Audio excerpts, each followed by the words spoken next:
ग्वालियर शहर में कोरोना काल के संक्रमण में पेट्रोलियम पदार्थों के दामों में हो रही अब तक की सर्वोच्च बढ़ोतरी के कारण गरीब और निम्न मध्य वर्ग परिवारों का बुरा हाल हो चुका है।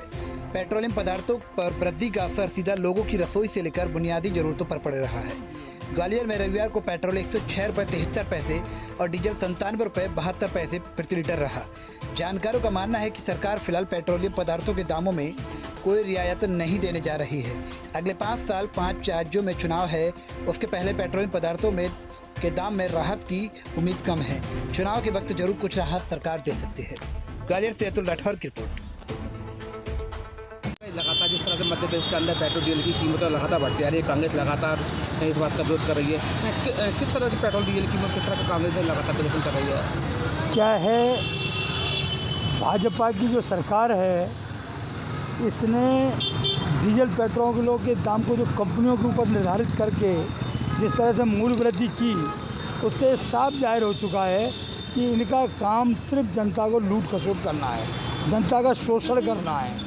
जिस समय अंतर्राष्ट्रीय बाज़ार में डीजल पेट्रोल के दामों का बैरल का कीमत $150 थी, उस समय हमारी सरकार जो यूपीए की सरकार थी, मनमोहन सिंह जी के नेतृत्व में कांग्रेस की सरकार थी, वो डीजल के दामों पर अंकुश लगाई हुई थी, पेट्रोल के दामों पर अंकुश लगाई हुई थी, गैस के दामों पर अंकुश लगाए हुए थे। आज जब अंतर्राष्ट्रीय बाज़ार में डीजल पेट्रोल की बैरल की कीमत 56 और 60 रुपये डॉलर तक रह गई है, उस समय डीजल और पेट्रोल का दाम 110 रुपये, डीजल का दाम 99 रुपये लीटर और गैस 980 रुपये की हो गई। इससे साफ जाहिर है कि मोदी जी आम जनता की हितों की चिंता न करते हुए, ना मोदी जी ना मध्य प्रदेश की शिवराज सरकार, और उसने भी इतना वेट बढ़ा रखा है, वेट टैक्स इतना लगा हुआ है कि जनता त्राहियाम कर रही है। जब डीजल और पेट्रोल का दाम बढ़ता है तो उसकी मार सीधी किसानों पर पड़ती है, मजदूर पर पड़ती है, गरीब वर्ग पर पड़ती है, क्योंकि डेली कमाने खाने वाला व्यक्ति का सबसे ज़्यादा आधारभूत संरचना आधारित होती है। ऊर्जा मंत्री कह रहे हैं कि वो साइकिल चलाओ। अब ऊर्जा मंत्री जी को खुद ही तय करना चाहिए कि उनका वजन कांग्रेस की सरकार में उनका खुद का व्यक्तिगत स्वास्थ्य के हिसाब से वजन कितना था और आज कितना है। तो ऊर्जा मंत्री जी जब लोगों को साइकिल की वो कर रहे हैं पैरोकारी, तो उनको सबसे पहले शिवराज सिंह को कहें कि जब वो भारतीय जनता पार्टी की विपक्ष में थी तो शिवराज सिंह रोज साइकिल चला रहे थे, स्मृति ईरानी डांस कर रही थी, रविशंकर प्रसाद हाया के नारे लगाता था, राजनाथ सिंह बीच रोड पे बैठते थे।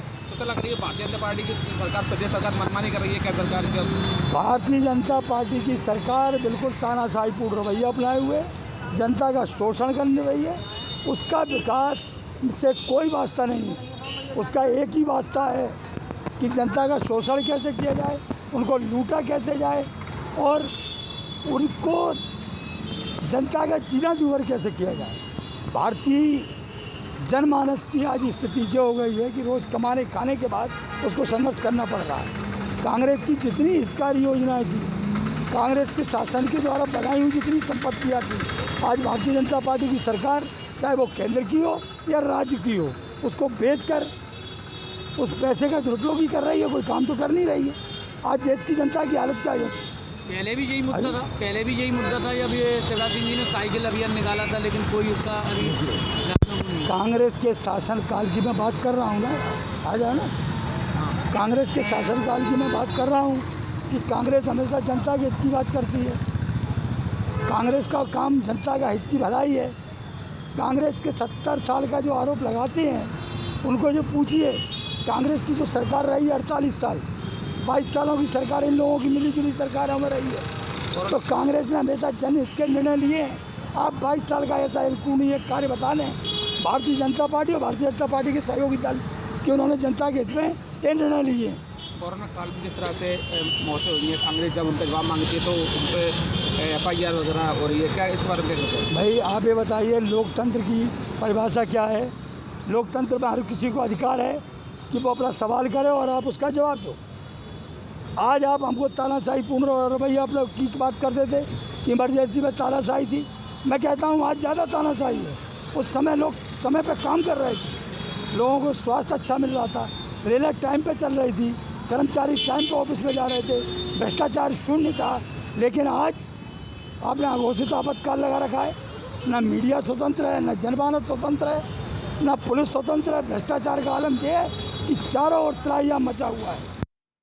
आओ और मौज करो, ये भारतीय जनता पार्टी का नारा है। अभी टीकाकरण महोत्सव पे मंत्री जी अभी घूमके लगा रहे थे, ऐसा मतलब उत्साहित नजर आ रहे थे, इसमें क्या विषय?